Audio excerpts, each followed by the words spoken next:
Hello and welcome to the Fat Dad Fishing Show. My name is Rich Natoli, the host of this returning show, and it is good to be back. It's been quite a while since I've been doing really anything with fishing, and certainly the podcast and live stream. It's been quite a long time. So happy to be back today at the last day of March in 2025. So this episode is going to be kind of like the reintroduction of the Fat Dad Fishing Show to everybody. Just kind of like a reconnection with people. I've been gone and out of touch. Want to let people know what's been going on, what the view and the vision is for moving forward with the show, just so everyone's on the same page. And there's a lot that's been going on the past couple of years. So so I'm just going to kind of roll right into it because we do have Paul from Great Bay Outfitters that's going to be on, and we're going to talk a little bit about fishing. But I want to make sure that I think I owe people kind of an explanation for everything that's gone on in the past really year plus. So I'm going to roll into that real quick.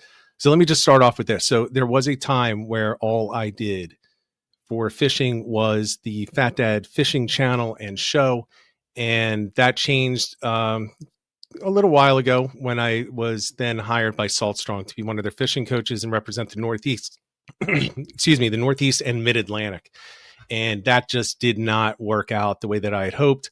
I'm focused on the Mid-Atlantic and Northeast. And, I need to make sure that if I'm doing something, that's what we're focused on. And I'm not as interested in Florida fishing. I like fishing in Florida, like North Carolina, Virginia, and all those.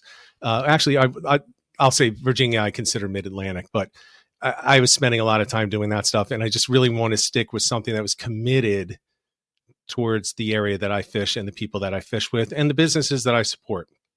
And I wasn't really getting the feeling that was going to happen with Salt Strong. So that was part of the reason of moving on from there. So after that, we made a brief comeback, and Ed and I were on, and we were doing episodes. We were ready to roll into a great year last year. And for those that are unaware, I ended up getting diagnosed with cancer. And my entire 2024 was really just going through all of the treatments, the surgeries, the radiation, the chemo, all of that stuff.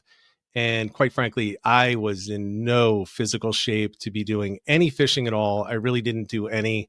There were a couple times where I stood on the bank of the Chesapeake and tossed a line, but it was not really fishing. It was just to kind of pretend I was fishing. So wasn't doing really any of that. And then on top of all of that, when I joined Salt Strong, I went self-employed.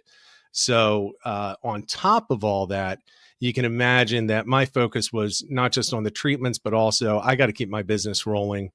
I'm in real estate, as you saw in the intro for the live stream podcast. You don't see that, but I'm self-employed. So, all those bills then come directly back on me. I'm not jumping on insurance with a company anymore. So lots of things I had to focus on, but talking to people like Paul, who again will be on in a minute, and a bunch of other folks kind of determined I want to do this. Really miss seeing everybody in the interactions and everything. So wanted to come back and do it. I talked to Paul, and Paul said, "Hey, I'll sponsor the show." So Great Bay Outfitters is our sponsor, along with my real estate business. So that's where I've been. I am, as far as I know, I am cancer free at this point, and I feel pretty good. I lost a lot of weight. I'm a not so fat dad fishing right now. I'm down almost 60 pounds. Not 100% recovered, but I'm going to be on the water this year. I'm going to be on a lot. So, so I'm going to get back to the normal content. We're going to get back to normal-ish shows.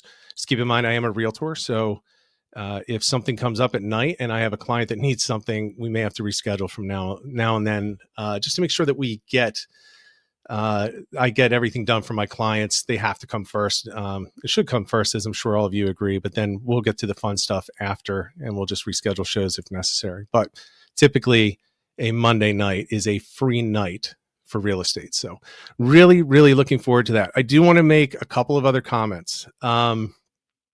And it goes back to, the past year for me. So the one thing I do want to say that I am very grateful to the people. Some are, I can see in the chat. Hello to everybody in the chat. Just a couple of people that are really just an example, and this is not a comprehensive list, but if you've never had or been close to somebody that has a cancer, a head and neck cancer, it's really, really hard to go through the treatments. It's just brutal. And there were people from this channel, many of which that I've never even met in person, that were sending me regular texts, reaching out, seeing how I was doing. That meant a lot to me. So I really do appreciate that. People, and people that I know and have met in person. George Bucci's one, Bayside Dave. Just getting a text from Bayside Dave was pretty cool. He would check in every once in a while. Don Mace, Eric Hess, Paul, Bill Deekhouse, Steve Duda, Carl Ward. And there's one that I do want to mention, specifically Kevin Driscoll. He was there the entire time texting me, and, Kevin and I aren't hanging out a lot, but he was always texting me and just checking in to see how I was doing, try to keep my head in the right space. And I just want to let everyone know that Kevin, who's been with, in the background of this show, watching and supporting it since the very beginning, he just found out that he was diagnosed with cancer. So there is a GoFundMe for him. And I'll tell you right now, as I mentioned before, it is extremely expensive for people that are going through it. So if you can, here's the information on the screen. So he does have a Give, Send, Go that you can donate to. So he has a stage 3 pancreatic cancer. So he's got a tough road ahead of him. If you want to contribute, please contribute to Kevin. Just a great guy, and he was one of the ones that was really key. There were some really tough times, and getting a text from him just at a random time was just really helpful. So part of the community here, and so if you can, if you're not in that season of life where you can donate to people for things like this, totally understand, then don't do it. But if you pass them on the street or online or something, check in with him to see how he's doing. But he's a good representation of exactly what has been,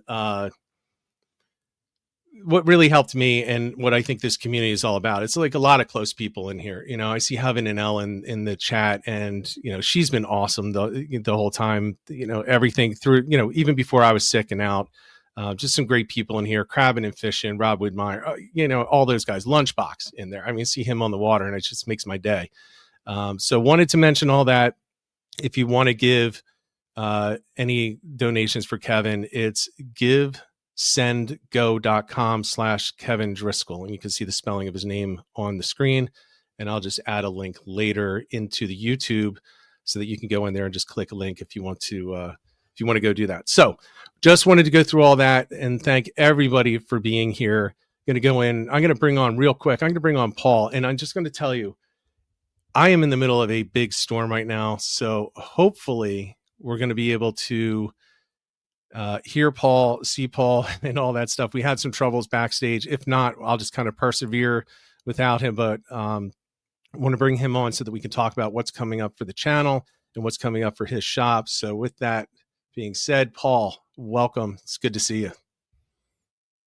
Hey, good to see you, buddy. Good to hear your voice. Good to see your face.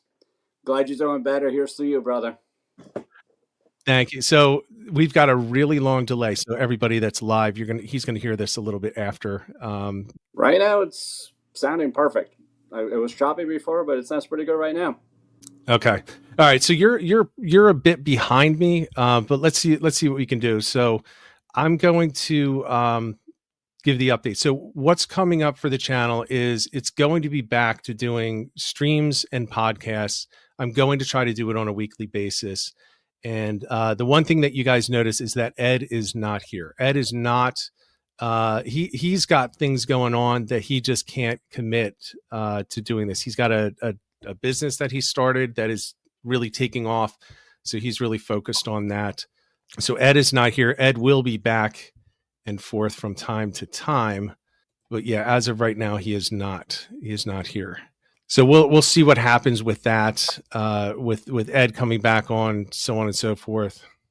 Yeah, I guess this storm is really messing with things, but we're good. So okay, so that's going to be the format. So unfortunately, Ed is not in full time, but I'm going to see what I can do to kind of pull him back in and get him involved, because I know that there's a lot of people that were big fans of Ed and like seeing what he had to say and so forth. So, and I'm one of them.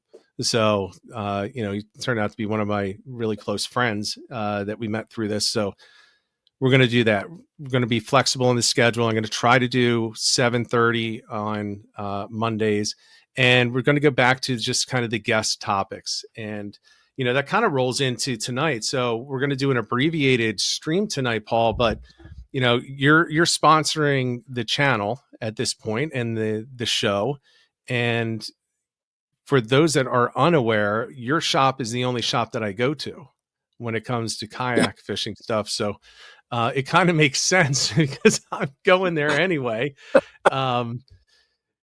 You've been coming since day one. That's awesome. Yeah, I mean, I've told people, I've sent people there and they bought kayaks and everything. So it's just a perfect partnership, I think. So you want to give people a quick kind of overview of the shop and what you have going on there, because you've had some big changes recently. Yeah. So, I always appreciate you, Rich, because you literally came in on the first day that I opened and supported the shop from day one. So, thank you again. You've been really helpful in supporting the shop. But yeah, we've had so much going on. A lot of good stuff, exciting stuff. We're going into our third year. And in my second year, we became the number one dealer in New Jersey for Old Town. We are really zooming along. Our sales this year so far are almost 300% year over year. I picked up a couple of new brands, Bonafide and Native and Hurricane. So I'm really excited. There's good stuff going on. Still putting together a pretty solid pro staff team. I have Joe from 609 Fishing. I have Steve Reynolds, who is on another national pro team. I'm working on another guy he's actually on the Old Town National pro staff team. So I'm really excited. There's just great energy. I feel good. The shop's been doing well. I'm really excited about picking up Native and Bonafide, another product that's made in the U.S. I think it doesn't completely overlap Old Town, which is good. There are some kayaks that Old Town just doesn't carry, and nobody should read into this because I love Old Town. I will continue to carry it, and it's a great brand. But it was just time to just offer more. I've been getting phone calls about the kayaks that are under the Big Adventures umbrella, and it was just time to add them. And I think it's a great move. They have great dealer support, and I really look forward to getting the new products. They're shipping on April 9th, so I should have a whole bunch of new stuff in the shop. I guess by the 12th or 15th of April. That's great. Yeah, I think they fill a gap too. Like Old Town is great. Everyone knows I'm an Old Town guy, but they don't. There is a gap between different models of Old Town, and those brands offer some great alternatives. And I'll tell you this: my wife has been talking about getting a pedal kayak and going out, with me from time to time. And I'm not going to get her an Old Town. I mean, I'm going to get her a big water. She doesn't need a big water, Right. So, but the other ones, they're great products, but they're also not necessarily at that price point, which is awesome. I mean, I think I was telling you that I tried the Hobie first before I got my kayak, and I just didn't like the motion of the pedals. And it was between, I almost got one of those, that was my second choice after the Old Town. So, I definitely like them, and I spent some time on the water with them. They're good rigs to have. And Elle is mentioning she's, after years of saying she'll never get in a kayak and go kayak fishing, she's considering it I would say if you're like L, go by when these are in stock, and I'm hoping you'll have some that you can get on the water so people can pedal around in the. Yeah, we're installing docks in the back of the shop, so we'll be doing demos and rentals right out of the back of the shop. So that's like a late April deliverable. I actually became a Snapdeck dealer, so I'll be selling the docks that are going to be in the back of the shop. So I'm looking forward to this. Like you said, it fills a void, and also different price point. The Slay LTE is a lightweight boat. I often have. Anglers coming in and asking who are car topping and asking for lighter boats. Old 10 it's a beefy hull and it's got some weight to it. So I think the Slayer, it's a 10-foot really light boat, fully assembled, fully rigged. It's like 85 pounds. So I think we're not going to step on each other's toes. These are complementing products. They definitely are. And as somebody who put a big water off the top, down the hood, and across the hood of a Altima before, it's not fun when that happens. And it was after I took it out of the water, so it had sand all over it. So I had all the scratches going down. It was not a good situation. Yeah, it would have been nice to have saved 20 or 30 pounds throwing it up there. That's a big boat. People talk about old man strength. The old man strength didn't help me there. It just went up and straight down the front off the hood. So yeah, not good. So so that's great. And just so you know, I do plan on we are going to rent from you when we're down in Brigantine for a week in July. We're going to rent one from you, whatever you have available. So I'll be in there for that. But I'm going to be in there before that because. And we're going to talk a little bit about this now. We've got fishing just about to get kicked off. And while I have not hit the water yet, man, I'm looking forward to it. And I'm not feeling too bad because I'm not seeing a ton of striped bass being caught. Paul, have you been out on the water yet? Oh, man. So the short answer is no. I'm getting tons of reports. Cool thing about this shop is you make personal relationships with customers and they feed you all this intel. And so I can tell you, like the striper action in our neck of the woods on Great Bay has been really good recently. My buddy Nick actually caught a black drum already. He was fishing for bass, and on a bloodworm out of all things. So I am. I'm looking for a trip possibly on Friday. I know where these guys are hanging out. This is my it's on my list. Like I have to catch a black drum from a kayak this year. And what he caught was, a 30-pound fish. So it wasn't small. That's a decent one. Yeah. The full moon will push them in, and I think last year we had a very good black drum bite in Great Bay. So perch fishing was great. Then it kind of fell off. Then it picked up again in the Mullica and Bass River. I just, kind of life gets in the way. And as much as I'd love to put a kayak in the water, I just haven't been able to. But I'm really hoping that on Friday, the wind right now it's blowing hard. So I think on Friday the wind's supposed to lay down, but most of the week is a blowout. So I'm keeping my fingers crossed that I'll be able to put my EPDL in the water and do some bass and drum fishing. That makes me jealous. The EPDL. Oh my God.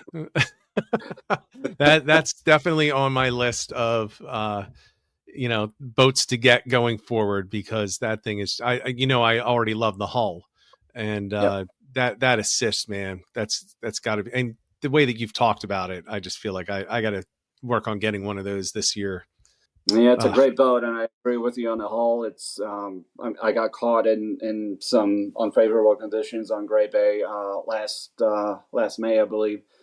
It was just wind picked up, and it was wind against tide, and man, she just ate it. I mean, I don't think I even backed off of level 5 on cruise control, and she just ate it, and I got home fine.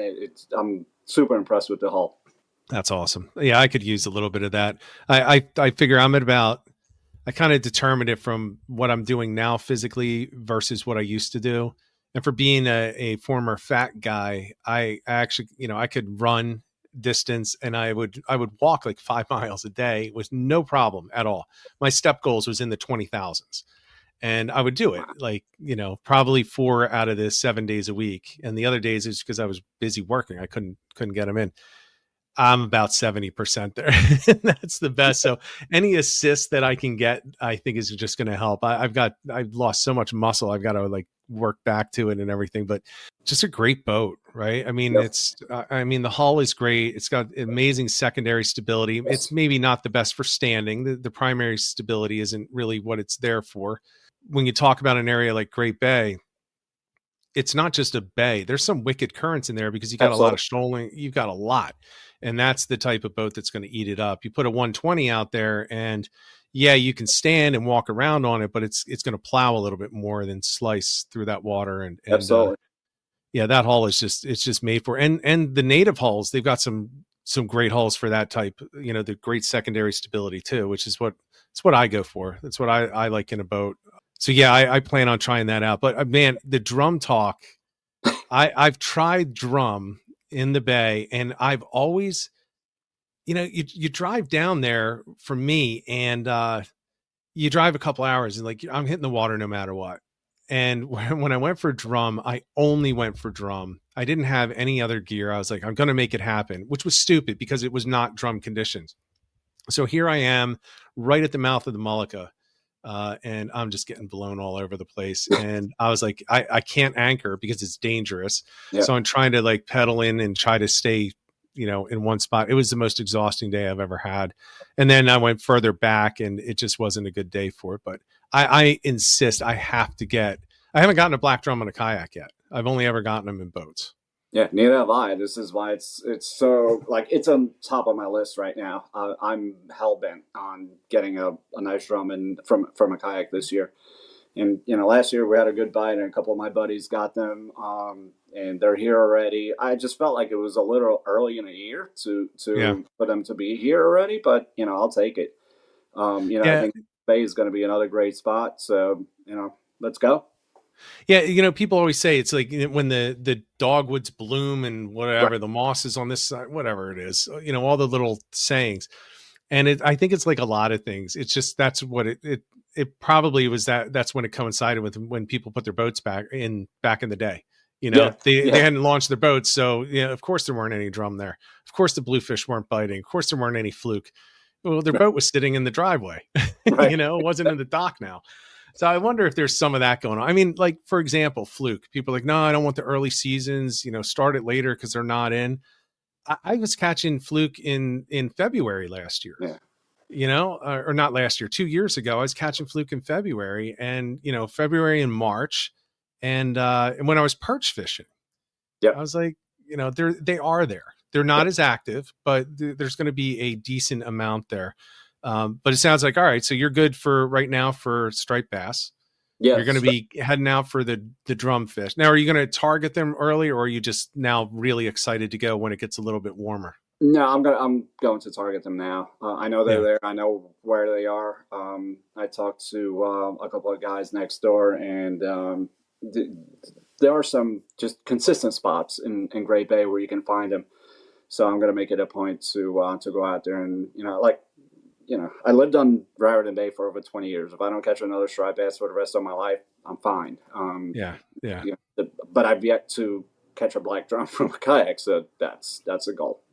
Yeah. All right. And then are you going to swing directly into fluke, or are you going to try to swing directly into sheep's head? So great question. Joe from 609 Fishing and I have been kind of discussing this, and I think they show up earlier than people think. So you may be out there for an entire session waiting for that one bite. But if I can catch them earlier than when I've been catching them over the last 3 years, I'd be happy. I'm going to try to target them earlier this year. I like flounder, but flounder is kind of like what I do in between tides when I'm targeting sheep's head. So, Gotcha. I can't get over. I mean, I'm after flounder whenever I can, and actually, it's the sheep's head that I do when the tide starts to get closer to slack. That's when I switch to sheep's head, when the guys that I'm with have been sheep's head the whole time, and then they switch off, and do fluke Sure. for a little bit when they get bored. I don't have the patience, man, for the sheep's head. I love it. I love catching them. I caught some double digit, but it's amazing. I just go crazy just pounding up against those pilings. And, maybe I should do more sod banks and things like that, but up against a bridge, it just stresses me out. Yeah, bank fishing is an art in and of itself, and I'll be honest, Yeah. I'm not great at it. I can hold structure pretty well under bridges and pilings, and the EPDL helps. Definitely helps a little bit. So I'll put the drive on a low setting, and it just offsets the speed of the current, so it helps. Yeah. But yeah, I mean, I talked to to Co, and he's pretty good at catching sheep's head, and the whole sod bank thing. It's just that's a different ball game that I've not mastered. Yeah, well, yeah, and I've seen people that have gotten pretty good at it. Mike Warner is one. I don't know if you've ever met Mike. He's pretty good with the sod bank sheep's head. I don't know that Quad really does the sod banks often. He's more of like the markers. Yep. Yeah. What about tog? Are you going to be hitting any backwater tog? Yeah, I mean, gosh, like when I think about my fishing right now, I think 80% of it is tog and sheep's head. Like I've just really forsaken the striped bass thing. I'm kind of light on flounder. I love togging still. So if I'm not in my kayak, I'm on my boat and fishing out front. I love structure fishing. I love finding structure just as much as I like fishing it. So I have a couple of new kayaks in a shop that are within easy range of the pieces that I have marked out front, and outside of the Lurag Inlet. So I'm hoping that this year I'm going to leave my boat at the marina more often and just try fishing those pieces for my kayak. Gotcha. Yeah, well, that'll be fun. Have you ever thought about doing a mothership trip with your boat? Kayak off? It's so funny because we were just talking about this. There were a couple of guys at Scott's today, and like huge offshore tuna fishermen, and like there was this guy, he had a 70-foot Viking, and he would bring kayaks out and jig for big eye tuna. I'm like, all right, this guy's nuts, but I like it. So, yeah, it would be kind of funny. We talked about doing that, and the captains will do it. It's just you need a. It's not just any boat that can go for tuna fishing, because to put 3 or 4 or 5 13 to 16 foot kayaks on a boat without damaging the boat or the kayaks is not easy. But once you're out there and you get launched, they just get on the radio and they just drive around, give you more bait, check on you every once in a while. Just, make sure you don't get lost out in the middle of, 50 miles offshore. That's something that I definitely want to do. We got close to it. I got close to it with the guy about a year. It wasn't last year, it was a year before, but we just determined that he just didn't have enough room on the bow for the kayaks, and it would be too expensive because you have to pay for the tuna trip. Sure. Yep. Right. So they don't care if you pay there. They don't care what you do. For the most part, they're like, I don't care. Like, you could swim in an inner tube for all I care. Just as long as you pay me, I'll go out there and I'll hang out with you. And we just determined like it was going to be too expensive because we could only get 2 or 3. And, that's a lot of money for just a one-day trip, But if you guys see like an idiot towing, 4 Old Town kayaks through Little again, like it's probably me. Well, you got those docks now. Like, why don't you just take some out, just tow them offshore? Yeah, exactly. We'll just put them all on the docks, and we'll have a party out there. We'll just have we'll anchor the docks out there, and we'll just use that as a launch point. Yeah, we'll hire somebody to just watch your boat. It may take hire a captain to tow them out, but it's not a bad idea. Yeah, I personally do like taking the kayak out front. And I have fun doing it. It is stressful because I do not like launching on beaches. I just don't, because I know my skill level and I can do it, but I also know that I probably have a 50-50 shot of dumping it on the way in. The way out, I'm pretty good, but the way in, especially, a big water, it's got good stability until you have something run up behind it. And it's like the perfect length just to bury the nose. Yeah. So I run inlets, and that is, it takes a well, you got to be a little bit off, right, to run some of these inlets, like Absecon Inlet. It's fine when you run it and you're going with the tide, but sometimes you're coming in with the tide and you got these big boats and you got this wicked current, and it can be really tough and really stressful. So a lot of our inlets are just nasty. Absecon, Little Egg, Manasquan. It's tough. I pick my days. I'm not a hero. I know my limits. I know my how experienced I am, and I know when I'm over my head. The nice thing in Gray Bay is I can launch from the end of Severn Bridges Road, and the inlet's God, it's less than 2 miles away, and I have pieces marked 3/4 of a mile from the beach. So, but I'm not a hero. I don't surf launch. Like I said, I know my place. I know my limits, and that's what I stick to, and that's what I try to pass on to my customers, especially people who are just getting into the sport. You want to have a good experience. You don't want to dump and be upset that you lost $1,000 of tackle somewhere. Right. Yeah. And I've lost tackle. I dumped once, and then I've just lost, just a rod and reel because I reached behind to put it in the rod holder and miss. Well, I did that. This is the most ridiculous thing. I did that in a sound down in Cape May Courthouse. I was about 15 feet from where I launched. The water was about 3 feet deep. I could not find it. I sat there looking through the wall. I was like, where the hell is this thing? I could not find it. I'm going in circles. There's a little kid on the just tossing a line with a hook, a weighted hook. I was like, I don't know what this kid's doing. He's not going to catch anything. It's just all rocks. There's no fish right here. And I told him, I said, look, I just dropped a $250 rig down here. Just cast like somewhere around where I am and just drag the bottom with that big treble hook, and you'll have a free rod and reel. I got back at the end of the day. He's still there. He didn't catch it. Oh, wow. He and his father tried forever, and they saw me drop it. They saw where I dropped it, and they couldn't find it. Yeah. Yeah. So that's me. That's my luck. I had a similar incident in earlier this year. I took my daughter, was home from college, perch fishing at a marina, and one of my rods rolled into the water. And I didn't tell Ed this, but this was a rod that Ed built for me for. So, well, it happens. I was out there with a treble hook for an hour, dragging the bottom, couldn't find it. My buddy Bob Penvin goes out there with a kayak. First cast, snags a rod and calls me. He's like, "Dude, I have your rod." So there was a Stratic and a rod that was built by Kevin. Wow. that I got back a month and a half later. And I kid you not, I rinsed off the reel, and the damn thing was as smooth as it came out of the box. This is why I love Shimano. Yeah. Well, I mean, Stratics are just great. The Stratics are now what, Vanford? Yeah. The Vanford I just picked up too. Oh my gosh, what a nice reel. Yeah.